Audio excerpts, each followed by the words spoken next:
नमस्कार, जय हिंद, जय भारत। भारतीय अवाम ताकत दल अपने भारतीय भाई बहनों अर्थात अपने देश भारत की जनता अर्थात अपनी भारतीय अवाम से भारतीयता आधारित आपसी श्रद्धा, भारतीयता आधारित आपसी स्नेह, भारतीयता आधारित आपसी प्रेम, भारतीयता आधारित आपसी अखलाक मोहब्बत, भारतीयता आधारित आपसी सहयोग, भारतीयता आधारित आपसी सम्मान, भारतीयता आधारित आपसी एकता, भारतीयता आधारित आपसी भाईचारा, भारतीयता आधारित आपसी सद्भाव को समझने व उसे आत्मसात करके वैसा ही आचरण एवं व्यवहार करने हेतु और इसके पूरे देश में प्रचार प्रसार करने हेतु और इसकी अहमियत और महत्व को प्रत्येक देशवासी को समझाकर उसे अपनाते हुए वैसा ही आचरण एवं व्यवहार करने हेतु और प्रत्येक देशवासी को अपना ही भारतीय भाई बहन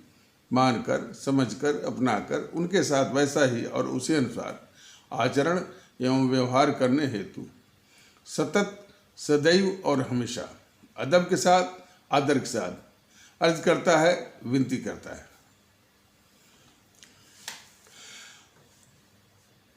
पहले थोड़ा सा ये जो किसान आंदोलन पर बात कर लेते हैं। ये लगभग 2 महीने हो गए और तमाम मीडिया वाले उसको अन्नदाता अन्नदाता कह रहे थे। भारतीय अवाम ताकत दल बराबर कह रहा है कि भाई ये न अन्नदाता है न किसान है। एक किसान का मुखौटे का इस्तेमाल करके ये भारत विरोधी ताकतों के ये तत्व हैं या उनके एजेंट हैं या ताकतें उस जो है ताकतों के द्वारा प्रायोजित ये साजिश है। और मीडिया वाले अन्नदाता किसान। और इसमें एक बात और महत्वपूर्ण देखने की थी कि खालिस्तानी आतंकवादी का इसमें काफ़ी अंश तक, काफ़ी हद तक इसमें पैठ थी। इस जो साजिश थी या जिसको आप आंदोलन कह लीजिए और उसकी भागीदारी भी थी और वो भारत के अंदर भी और भारत के बाहर भी इस तरह की साजिशें कर रहा है। भारत के बाहर खास करके जो उसका अड्डा है कनाडा से, वहाँ से भी और पैसे से भी तमाम फंडिंग आ रही है। और इसमें मुख्य जो भारत का असली दुश्मन है चीन की भी भूमिका बखूबी है और चीन के ही पैसे पर, चीन की फंडिंग पर ये दोनों हमारे देश के वाम दल और जीएनपीसी गांधी नेहरू परिवार चांडाल चौकड़ी इस साजिश को अंजाम दे रहे हैं भारत की प्रगति को रोकने के लिए। भारत उसका आर्थिक जो है वो प्रतिद्वंदी न बन जाए चीन का, इसी साजिश में ये दोनों लगे हुए हैं। और खालिस्तानियों का और खास करके अब तो खालिस्तानी आतंकवादी पाकिस्तानी आतंकवादियों की भी सहायता मांग रहे हैं। जहां तक खालिस्तानी आतंकवादियों का सवाल है,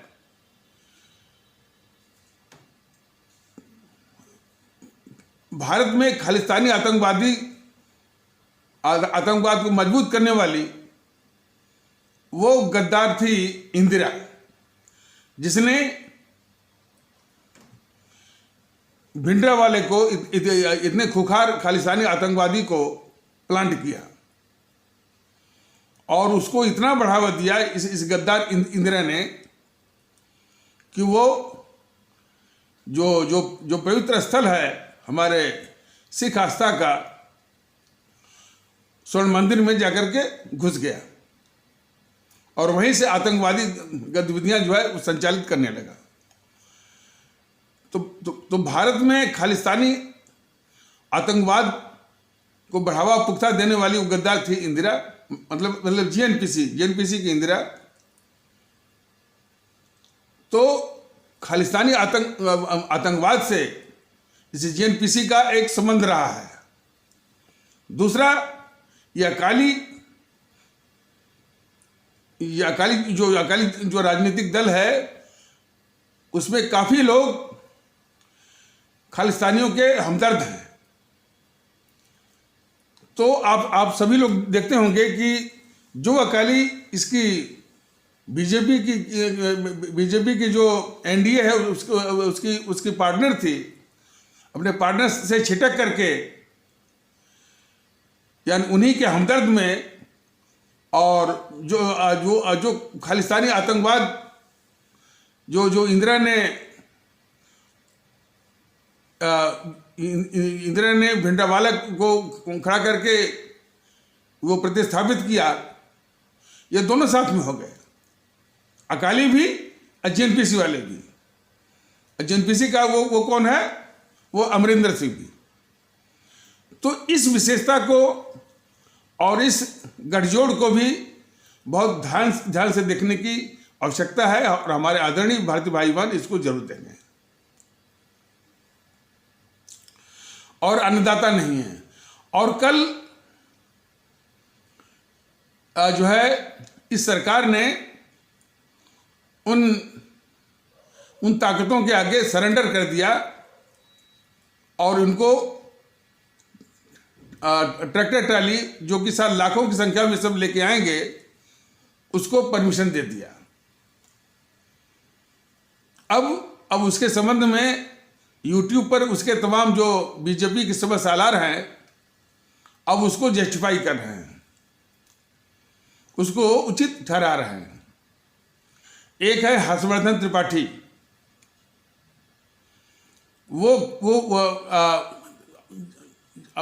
मतलब आप लोग जान लीजिए कि बीजेपी के तमाम सिपा सालार यूट्यूब पर कई भेष में वो फैले हुए हैं। तो यूट्यूब की सेना उसकी है बीजेपी की। तो एक हर्षवर्धन त्रिपाठी हैं, तो उसको कैसे किस प्रकार उसको औचित्य वो प्रदान कर रहे हैं कि दिल्ली पुलिस ने एक समझदारी का परिचय देते हुए उनको जो किसानों को किस रूट पर वो अपने ट्रैक्टर ट्राली का प्रदर्शन करेंगे वो तय करके बताएं, इस शर्त पर वो अनुमति उसने दे दिया। भारतीय जनता ताकत दल का कहना है कि इन ताकतों के आगे जो हमारा देश इतना ताकतवर है, उसके आगे सीधा एक जो है घुटना टेकना है और सरेंडर है।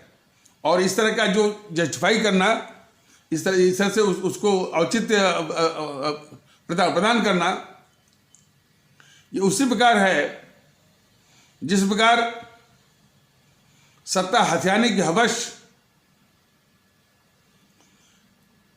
में ये दोनों गद्दार मोहनदास करमचंद गांधी और नेहरू लगे हुए थे। और जब उनको दिखा कि यानी जो है देश बांटने के अलावा कोई उपाय नहीं है और इनकी साजिश के आगे सभी वो नतमस्तक थे, राजेंद्र प्रसाद पटेल, जेबी कृपलानी, अंबेडकर, कोई जो है वो चू तक नहीं बोला। तो जिन्ना साहब ने इन कांग्रेसियों के खिलाफ डायरेक्ट एक्शन की बात कही। अब इन सब ये जेएनपीसी वाले जान लीजिए शुरू से आज तक, जब से जब वो कांग्रेस भी जब रही, जब इनकी और गांधी नेहरू की जो दुगड़ी थी उसी कब्जे वाली, तो उसकी हमेशा ये चाल रही है। और उसके दो असर है, झूठ बोलना और अफवाह फैलाना। ये इनके दो बहुत बड़े हथियार हैं, झूठ बोलना और अफवाह फैलाना। तो डायरेक्ट एक्शन के विषय में इन सबों ने इतिहास में क्या क्या लिखवाया वो आप देख सकते हैं।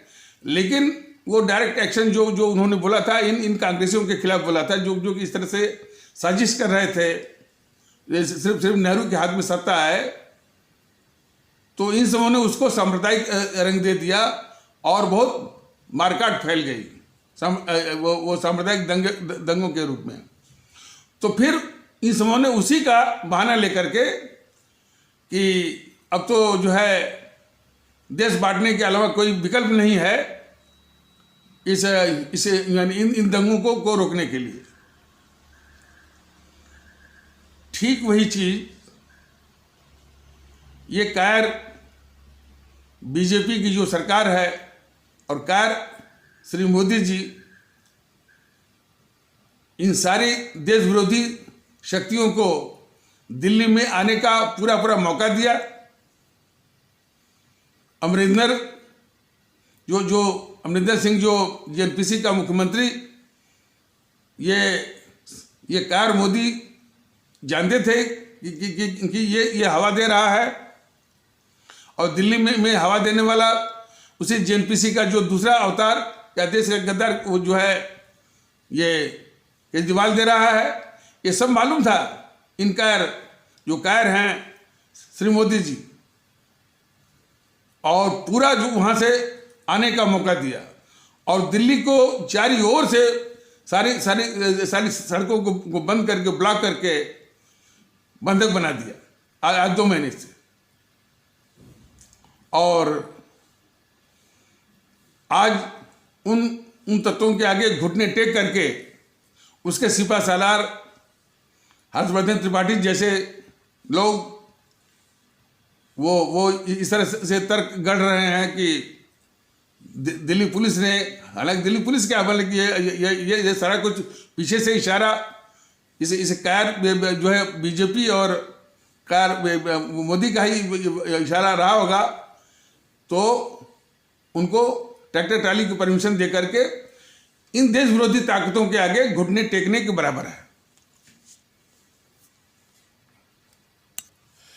इसी बीच एक कोई नकाबपोश कोई तत्व पकड़ा गया है, वो बार बार वो बयान भी बदल रहा है। उसके किस बयान पर यकीन किया जाए और किस बयान पर यकीन न किया जाए,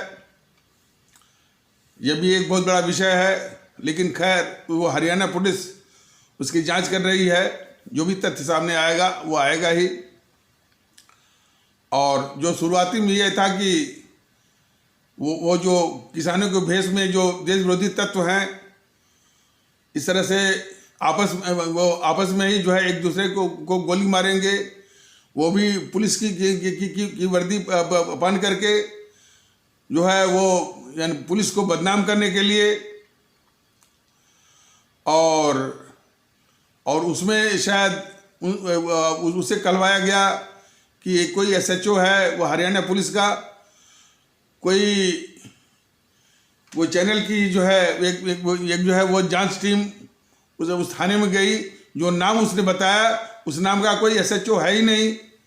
तो एक झूठी कहानी। अब तो जिस आंदोलन में इस तरह से झूठ बोलने वाले और क्योंकि ये देश के खिलाफ ये साजिश है, तो झूठ और साजिश और कहानियों को जो है वो प्लांट करना, ट्रांसप्लांट करना, ये उनकी साजिश के अलग अलग हिस्से हैं, मुखड़े हैं। तो इससे भी तमाम बातें सामने आ रही हैं। लेकिन कुल मिलाकर के इस कायर मोदी की सरकार ने इन देश विरोधी ताकतों के आगे घुटना टेका है।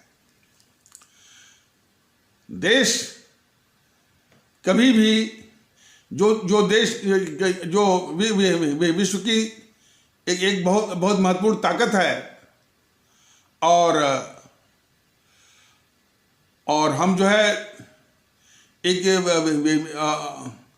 और विश्व में अपना एक स्थान बनाना चाहते हैं, और हमारी इतनी सैन्य ताकत है, वो ताकत है, और ये जो आंदोलन में जो तत्व हैं वो सीधे वो चुनौती दे रहे हैं भारतीय गणतंत्र की सभी बड़ी संस्थाओं को, चुनी हुई सरकार को, संसद को, न्यायपालिका को और संसद के द्वारा पारित जो है कुछ पारित कानून को, और कौन, कुछ मुट्ठी भर ये देश विरोधी तत्व।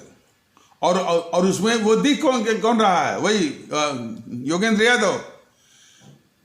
यादव के विषय में यह सबको जानना चाहिए। एक तो जो है जो यूपीए सरकार के दौरान जो नेशनल एडवाइजरी काउंसिल, राष्ट्रीय सलाहकार परिषद थी, जो उसका ये सदस्य था।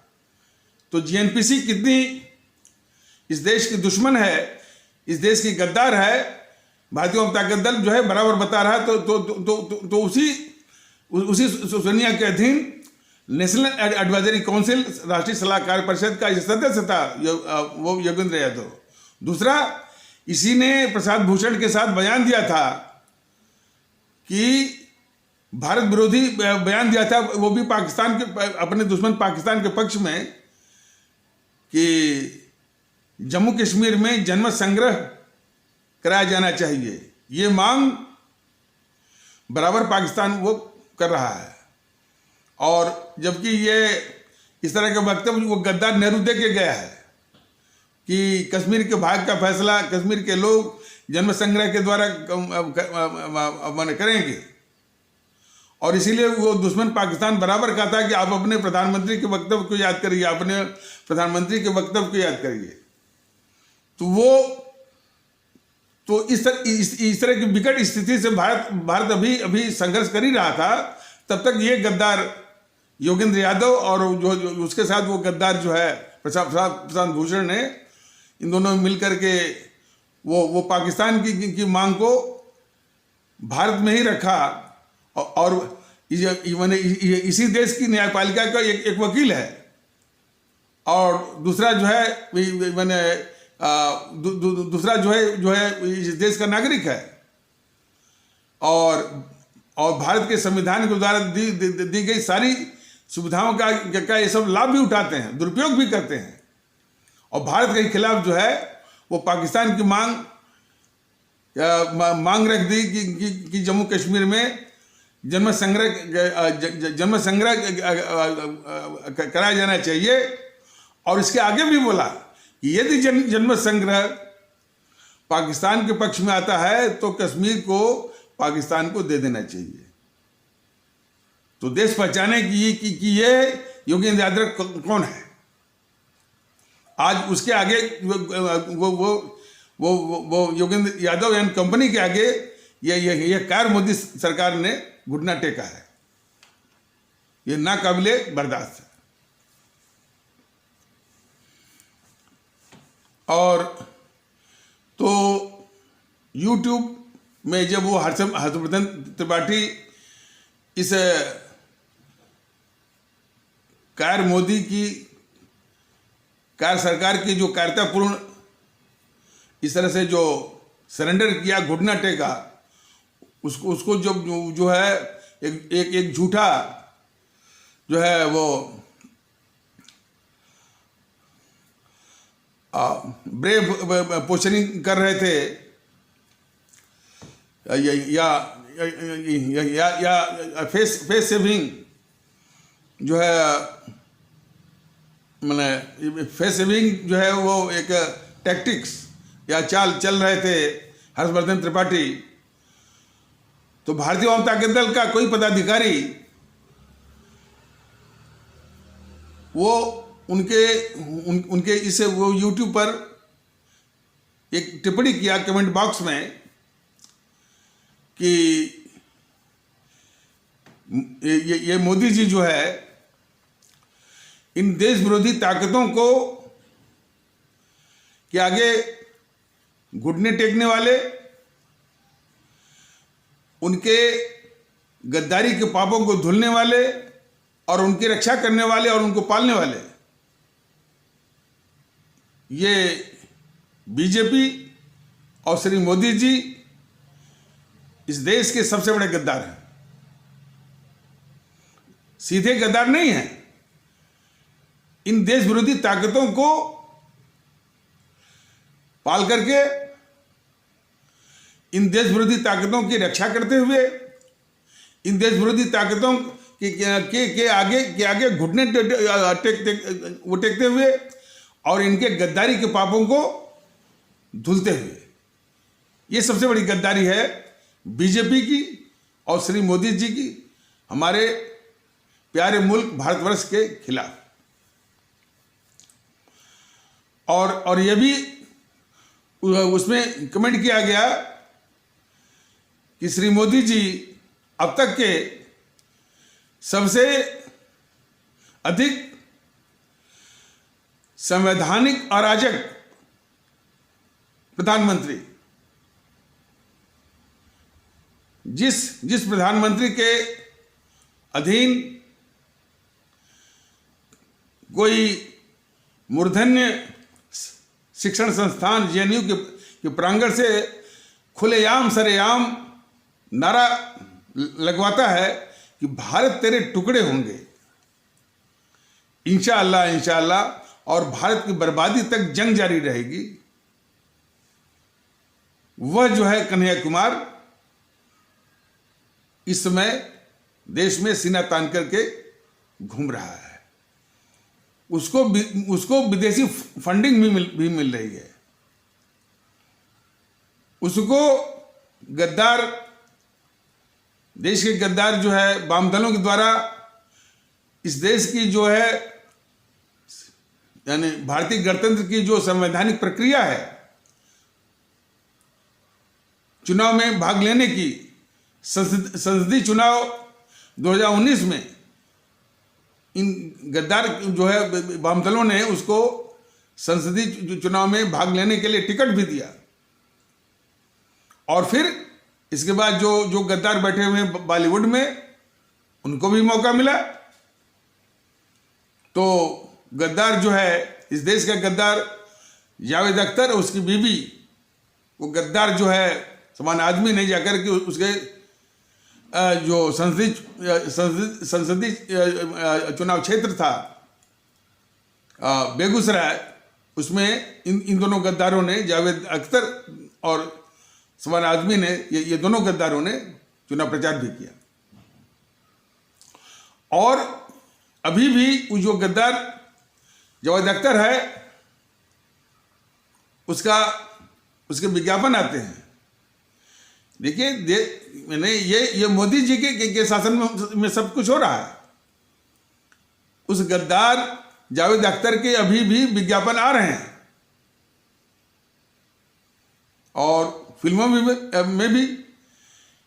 देखिए ये पीड़ा भारतीय जनता दल को है, यह बीजेपी वालों को कतई नहीं है। उनको क्या होता है कि वो देवी देवताओं के विषय में कुछ होता है तब उनकी कुंडली जागती है। ये बार बार भारतीय जनता दल ने अपने आदरणीय भारतीय भाई बहनों को स्पष्ट किया है कि यदि हमारा देश सुरक्षित रहेगा, महफूज रहेगा, मजबूत रहेगा, तभी जाकर के, चाहे वो हिंदू सनातन हो, चाहे इस्लाम हो, चाहे ईसाई पंथ हो, चाहे सिख पंथ हो, यह महफूज रह पाएंगे। लेकिन ये सब इतने दुष्ट हैं कि जहाँ देश की बात आती है तो ये सब के सब दुबक जाते हैं। जब इनके कोई मंदिर की बात आएगी या मस्जिद की बात आएगी या देवता की बात आएगी, तब इनकी कुंडली जागती है और तब ये सड़कों पे आते हैं। तो इनकी संकीर्णता जो है देश के लिए कितनी नुकसानदेह है, ये हमारे सभी आदरणीय भारतीय भाई बहन बहुत गौर से इसको देखें। और इतना ही नहीं, उस कन्हैया कुमार से, जो गद्दार कन्हैया कुमार है, उसको आतंकवादी भी कहा जाए तो वो भी कम है। इसके विषय में भारतीय जनता दल ने कई बार यूट्यूब के माध्यम से कहा है। भारतीय जनता दल का यह यूट्यूब जो है जीएनपीसी वाले, बीजेपी वाले, वाम दल वाले और देखते जरूर हैं, और ये सारी खबरें उनके यहाँ इसे सारी खबरें उनके नेताओं को और उनके नेतृत्व को जरूर पहुंचती हैं। इसमें कोई दो राय नहीं है और कोई संदेह नहीं है। तो कई बार कहा था कि इस तरह से जो सरेआम नारा लगाए कि भारत तेरे टुकड़े होंगे और भारत की बर्बादी तक जंग जारी रहेगी, ये हमारा जो देश भारतवर्ष है, जो भारतीय गणतंत्र है, इसकी संप्रभुता पर सीधा हमला है। और हमारे देश की संप्रभुता पर जो हमला करता है उसको सेना निपटाती है, उसका फैसला अदालत के पास नहीं जाता है। बुद्धिमान या बेवकूफ मोदी जी, इतना आप समझिए। और यदि आप इस बात पर आपको कम यकीन होता हो तो आप ही ने कहा था जब आप सीमा पर गए थे हमारे सैनिकों का हौसला बढ़ाने के लिए, जब इसी चीन के साथ जो तनातनी और युद्ध जैसी स्थिति में आप अपने उस वक्तव्य को याद करिए जिसमें आपने कहा था कि हमारी सेना ने दुश्मन की सेना को परास्त करके देश की संप्रभुता की रक्षा किया। तो इसका मतलब कि आपको पता है कि जब दुश्मन की सेना हमारे देश पर आक्रमण करती है तो हमारे देश की संप्रभुता पर आक्रमण करती है। इसलिए हमारी सेना, हमारी भारतीय सेना उस दुश्मन की सेना को वही सीमा पर ही वो निपटा देती है। तो उसी प्रकार बुद्धिमान मोदी जी, हमारे आदरणीय प्रधानमंत्री, या समझिए कि यदि कोई सीधा ये नारा लगाता है कि भारत तेरे टुकड़े होंगे और भारत की बर्बादी तक जंग जारी रहेगी, ये सीधा हमारे जो है भारतवर्ष की संप्रभुता पर सीधा हमला है। इसलिए यह अदालत का मामला बनता ही नहीं है। इसको, ऐसे मामलों को हमारी सेना ही वो निपटाती है। और यदि ये कन्हैया कुमार और उसके गिरोह को सेना के हवाले कर दिया गया होता और उसका जिन लोगों ने समर्थन किया, राहुल गांधी, सीताराम येचुरी, डी राजा, केजरीवाल, तो याद करिए इसकी नौबत ही नहीं आती। तो सारी समस्याओं को आमंत्रित करने वाले आप हैं। तो यही बात उसमें वो डाली गई थी। किसमें? जो हर्षवर्धन त्रिपाठी जो घुटना टेकी थी ये कार मोदी की सरकार इन देश विरोधी तत्वों के आगे, तो उसको वो उचित ठहरा रहे थे। तो इस तरह का जो है टिप्पणी इसमें डाली गई थी। और देखिए, इसके पहले हमारे कुछ पदाधिकारी भारतीय जनता दल के बोले थे कि भाई कि इनको जब जो टिप्पणी पसंद नहीं आती है इसको वो डिलीट करवा देते हैं या उसको सबसे नीचे करवा देते हैं। तो हमको उतना विश्वास नहीं हुआ था कि भाई कि क्या ऐसा भी होता है। और फिर हमारे उस पदाधिकारी ने बताया कि सर वो तो टिप्पणी जो है वो तो गायब हो गई। तो हमने उस पदाधिकारी से कहा कि देखो, और तीखी टिप्पणी, मैंने शालीनता को खोना नहीं, शालीनता भी बनाना है, सभ्यता भी बनाना है और भाषा की जो मर्यादा है उसकी भी रक्षा करनी है। लेकिन और भी तीखा उसमें टिप्पणी, और उनको तीखे रूप में जो है वो आईना दिखाओ और शायद वो टिप्पणी करेगा। तो भारतीय जनता दल ने अपने आदरणीय भारतीय भाई बहनों को समझाने की बस यही कोशिश किया है कि हमारा देश बहुत ही खूबसूरत है, हमारे देश के लोग बहुत ही अच्छे हैं, लेकिन इसमें कुछ असामाजिक तत्व हैं जो कि अलग अलग पंथों के समाज में, जो कि देश विरोधी ताकतों के द्वारा पाले जाते हैं।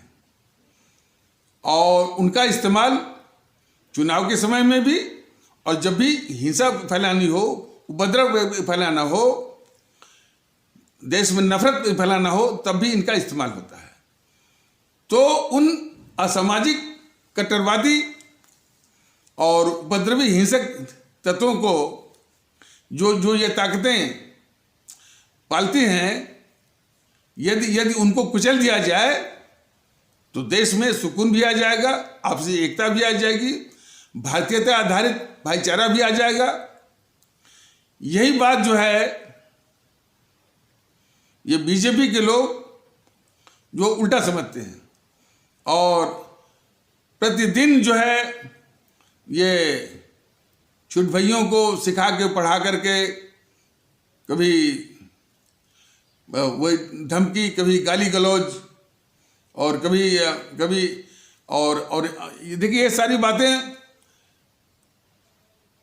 बहुत मुमकिन है कि जब उनका सामना होगा तो ये वो नकार भी कर सकते हैं, झूठ बोल सकते हैं, क्योंकि बीजेपी वालों का चरित्र जो है वह जेएनपीसी से बहुत भिन्न नहीं है।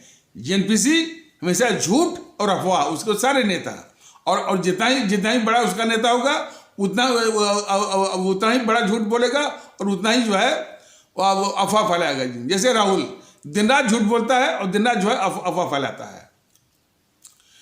तो काफी जेएनपीसी के लोग बीजेपी में घुसे हुए हैं, तो बीजेपी का भी चरित्र लगभग जेएनपीसी जैसा है, झूठ बोलना और अफवाह का जो है वो सहारा लेना। तो इस तरह का तो वो भी नकार सकते हैं। तो कोई पदाधिकारी कह रहा था भारतीय जनता दल का कि वो कह रहा था कि यदि हमको जेएनपीसी से, वाम दलों से भी यदि हाथ मिला करके यदि भारतीय जनता दल को यदि विनाश करना हुआ तो हम इसमें गुरेज नहीं करेंगे, संकोच नहीं करेंगे। मतलब कि जो पार्टी भारतीयता की बात करती थी, जो पार्टी राष्ट्रभक्ति की बात करती थी, जो पार्टी राष्ट्रीय जो है भारतीय सांस्कृतिक राष्ट्रवाद की बात करती थी, आज उसके चेहरे से ये सारा जो है झूठा नकाब उतारा जा रहा है। तो वह उस भारतीय जनता दल की दुश्मन हो रही है, जो भारतीय जनता दल कह रहा है कि भाई देश में एकता भारतीयता के आधार पर होनी चाहिए, देश में भाईचारा भारतीयता के आधार पर होनी चाहिए, देश में सद्भाव भारतीयता के आधार पर होने चाहिए, पूरा माहौल भारतीयता का होना चाहिए। मतलब कि जितने भी देश के लोग हैं सब लोग बराबर एक ही समान और भारतीय हैं और सभी आपस में भारतीय भाई बहन हैं। इसमें किसी भी पंथ का, किसी भी भाषा का और किसी भी प्रांत का, किसी भी जाति का की कोई भूमिका नहीं है। पंथ के विषय में बराबर बता दिया कि अभी आपका व्यक्तिगत आस्था है, व्यक्तिगत रूप से निभाना है। भाषा के विषय में बता दिया ये सभी भारतीय भाषाएं हैं और तो उनमें भी जो आधार या आवरण जो है वो भारतीयता का है। और जहाँ तक कि प्रांत है, ये प्रांत जो है प्रशासनिक इकाइयाँ हैं। पूरा जो भूमि है वो भारत भूमि है, जो अपनी मातृभूमि है। इस अवधारणा का प्रचार प्रसार या उसको आचरण व्यवहार में लाने के लिए ही जो है ये भारतीय जनता दल कोशिश कर रहा है। इस पर भी वो ये झूठे राष्ट्रवादी और झूठे जो है वो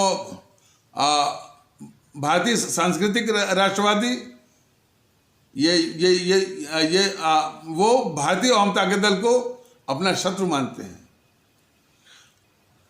भारतीय जनता दल ने कई बार बताया है कि भारतीय जनता दल की जो ये भारतीयता की जो मुहिम है, जो कोशिश है, इसका सामना करने के लिए बीजेपी का जो नेतृत्व है, बीजेपी के जो नेता हैं, उन्होंने अपना नैतिक साहस और नैतिक बल खो दिया है।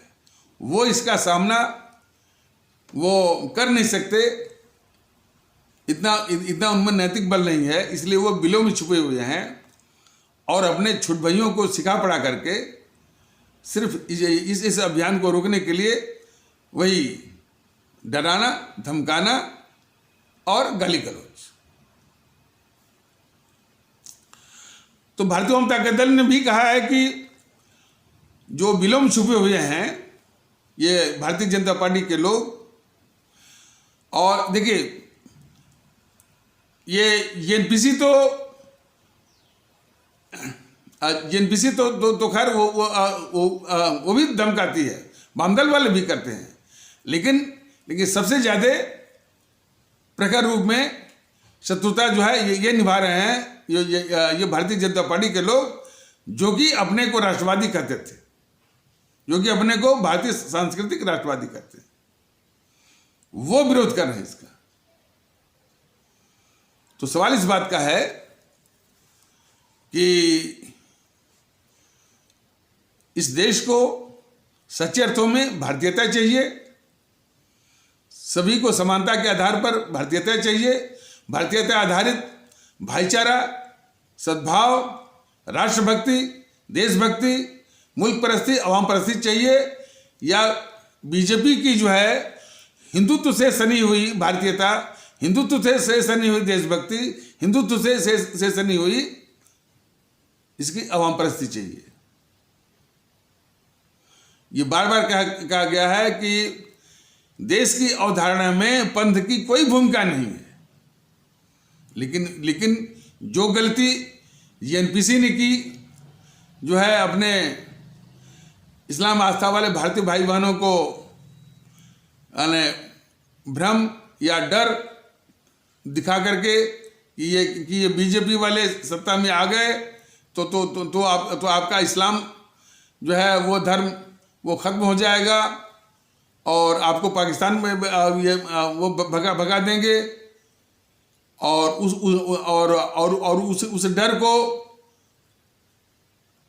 उस डर को शुरू करने वाला कौन था? आरएसएस था, जो कि बोलता रहा कि ये हिंदू राष्ट्र है, हिंदू राष्ट्र है।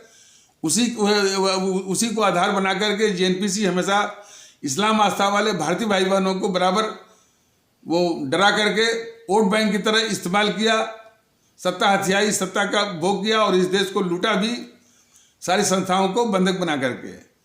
उसके बाद उसी फार्मूले को अब जो है ये बीजेपी वाले अपना रहे हैं। बीजेपी वाले ये कह रहे हैं कि भाई यदि हिंदू सनातन की रक्षा करनी है, वो हिंदुत्व की रक्षा करनी है और जो हिंदू राष्ट्र को बनाना है, तो श्री मोदी जी और बीजेपी को सत्ता में लाइए। तो ये दोनों के दोनों भारत राष्ट्र के बिल्कुल कट्टर दुश्मन है।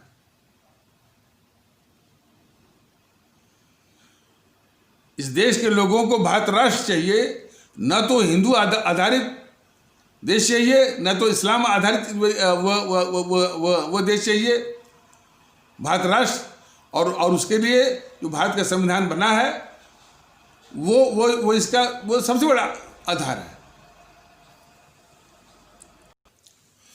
अब ये एपिसोड कुछ लंबा हो जाएगा, लेकिन उसका कुछ अंश इसमें प्रस्तुत किया जा रहा है। कल जो है हमारे परम आदरणीय राष्ट्रभक्त शिरोमणि नेताजी सुभाष चंद्र बोस की का जन्मदिन था। एक मोदी महोदय जो कि उनको प्रधानमंत्री बने हुए 7 साल होने जा रहे हैं, अब उनकी कुंडली जाग रही है, तो वो उसको पराक्रम दिवस के रूप में मना करके जो है वो पश्चिम बंगाल के विधानसभा चुनाव में उसको भुनाना चाहते हैं। तो ममता बनर्जी भी उनसे कम नहीं है, वो भी जो है उसको जो है वो नायक, देश नायक के रूप में वो भी भुनाने में चुनावी फायदे के लिए वो भी उनसे पीछे नहीं है। लेकिन देश इन दोनों से पूछना चाहता है कि जहां तक देश का सवाल है, वह हमारे परम आदरणीय राष्ट्रभक्त शिरोमणि नेताजी सुभाष चंद्र बोस को सबसे बड़ा देशभक्त मानता है, और जो तथ्य दबाए गए थे अब वो तथ्य धीरे धीरे करके छन छन के आ रहे हैं, जो कि ये इशारा करते हैं कि अंग्रेज जो भागे थे 1947 में, वह सुभाष चंद्र बोस द्वारा बनाई गई आज़ाद हिंद फौज के 60,000 सैनिकों में से 26,000 सैनिकों के कुर्बानी और बलिदान और शहादत की बदौलत जो बगावतें हुई रॉयल इंडियन नेवी में और आर्मी में, और इसके बाद जो आज़ाद हिंद फौज के जो बंदी थे, और उन बंदियों में 3 जो है उप सेना अध्यक्ष थे या लेफ्टिनेंट जनरल थे। एक थे प्रेम सहगल, एक थे शाहनवाज खान, और एक थे वो गुरचरण सिंह ढिल्लो। तो एक हिंदू थे, एक मुस्लिम थे और एक सिख थे। जब इन पर भी अंग्रेज मुकदमा चला करके भारतीयों का मनोबल तोड़ने के लिए, भारतीयों को नीचा दिखाने के लिए वो मुकदमा चलाने की बात और योजना बना रहे थे, तो पूरे देश में इसके विरोध में एकता की लहर दौड़ गई, पूरा देश एक हो गया। तो इसको भी देख करके वो अंग्रेजों ने सोच लिया कि अब जो है वो भारत में रहना सुरक्षित नहीं है, तो एक जो है सेफ वॉकओवर की उनको जरूरत थी। तो सेफ वॉकओवर देने के लिए ये 2 गद्दार, मोहनदास करमचंद गांधी और ये गद्दार नेहरू ने सेफ वॉकओवर दिया। तो पहले तो अब देखिए, चूंकि ये लंबा ना हो जाए, इसकी सावधानी बढ़ती जा रही है। तो पहले तो ये जानना जरूरी है कि हमारे राष्ट्रभक्त शिरोमणि नेताजी सुभाष चंद्र बोस और उनके आज़ाद हिंद फौज की कुर्बानी की बदौलत अंग्रेज इस देश को छोड़ने को मजबूर हुए। मतलब आज़ादी जो मिली, खैर वो आज़ादी तो थी भी नहीं, वो अंग्रेज भागने को मजबूर हुए।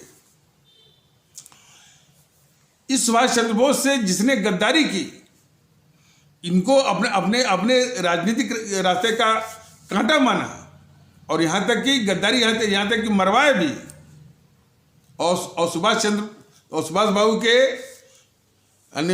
मरवाने, मैंने सुभाष चंद्र बोस को मरवाने के बाद जो है वो झूठी कहानी भी बनवाया कि उनकी मृत्यु जो है वो उसमें हवाई जहाज की दुर्घटना में हुई। और इसके बाद यानी कई कहानियां बनी, सारी कहानियां जो है सिर्फ उलझाने के लिए, भरमाने के लिए। और उसी में एक कहानी इन सबों ने बना दिया है कि सुभाष चंद्र बोस जो है वो फैजाबाद में कोई बाबा के रूप में, सब जो है वो सिर्फ इसलिए कि नेहरू ने जो है रूस के नेताओं से मिलकर के जो निर्मम यातना दे करके रूस के जेल में जो सुभाष चंद्र बोस को मरवाया था, इस तथ्य की ओर किसी का भी ध्यान न जाए और कोई जान न पाए। तो पहला एक झूठी कहानी कि जो है वो नेताजी की मृत्यु जो है वो हवाई जहाज की दुर्घटना में हुआ। और फिर इस नेहरू ने वहीं तक नहीं, बल्कि उसने रिटायर्ड सुप्रीम कोर्ट के जज जो है शाहनवाज की कमीशन ऑफ इंक्वायरी के द्वारा जो है ठप्पा भी लगवाया, ताकि देश इस पर यकीन करे, विश्वास करे, सत्य माने। और वैसा ही साजिश उसकी जो बेटी थी गद्दार इंदिरा, उसने भी जो है खोसला, रिटायर्ड सुप्रीम कोर्ट के जज उनके द्वारा वो कमीशन ऑफ इंक्वायरी के द्वारा टप्पा लगवाया। और इसके बाद फिर ये 1954 में एक कहानी और रची गई कि वो जो अस्थि कलश मिल गई है नेताजी की, झूठा। तमाम कहानियां उड़ाई गई सिर्फ माने इस तथ्य को, इस साजिश की ओर को साजिश को ढकने के लिए, इस साजिश की ओर किसी का ध्यान न जाए कि नेहरू ने किस तरह से सुभाष बाबू को रूस के नेताओं से मिलकर के मरवाया था। फाइलों की बात है, फाइलों के विषय में ये मोदी महोदय ने बहुत कुछ बोला। अब जो एक फाइलें देकर के सुट हो गए, तमाम फाइलों की बात हो रही है। तो ये सब तो जो सुभाष चंद्र बोस के लिए जो है इतना भी नहीं कर सकते, आज जो है तो सुभाष चंद्र बोस की मृत्यु के विषय में रहस्य जानने के लिए ये देश काफी उत्सुक है। तो जो है और जो नेहरू ने इन्हें साजिश करके इनको मरवाया था, उस साजिश की ओर ही जो है चाहे मोदी हो और चाहे वो ममता हो, और ममता भी वो 10-15 साल पहले उसी जीएनपीसी का, उसी गांधी नेहरू परिवार चंद्र चौकड़ी कागज जिसको कांग्रेस कहते हैं, उसी का वो हिस्सा थी जिस नेहरू ने ही इसको मरवाया था। तो कम से कम बंगाल के चुनाव में हमारे वो बंगाल के भारतीय भाई बहन इसी गद्दार जिसे ममता बनर्जी से पूछें कि तुम जो है नेहरू को गद्दार मानते हो, नहीं मानती हो। और जब तक वो गद्दार न माने, मैंने पश्चिम बंगाल के भारतीय भाई बहन कदापि इसको जो है विश्वास न करें कि यह जो है सुभाष चंद्र बोस के प्रति कोई इसकी आस्था है और कोई इसकी भक्ति है। सुभाष चंद्र बोस की लोकप्रियता तभी सामने आएगी जबकि ये मोहनदास करमचंद गांधी और गद्दार जो है वो नेहरू की गद्दारी देश के सामने बेनकाब नहीं होगी। और ये दोनों के दोनों, ये श्री मोदी जी भी और ममता भी, दोनों जो है मोहनदास करमचंद गांधी और जो है नेहरू की गद्दारी को छुपाने की तमाम साजिशें कर रहे हैं। और चूंकि ये एपिसोड लंबा हो रहा है, आगे आने वाले एपिसोड में इसको विस्तार से बताया जाएगा। तो ये दोनों जो है गद्दार, ये मोहनदास करमचंद गांधी और गद्दार जो है वो नेहरू को की गद्दारियों को छिपाने की साजिश कर रहे हैं और झूठा नाटक दिखा रहे हैं सुभाष चंद्र बोस के प्रति भक्ति दिखाने का और उनका नाम भुनाने का। तो इन्हीं शब्दों के साथ इस आवश्यक परिचर्चा को यहीं पर विराम दिया जाता है। और तब तक के लिए नमस्कार, जय हिंद, जय भारत।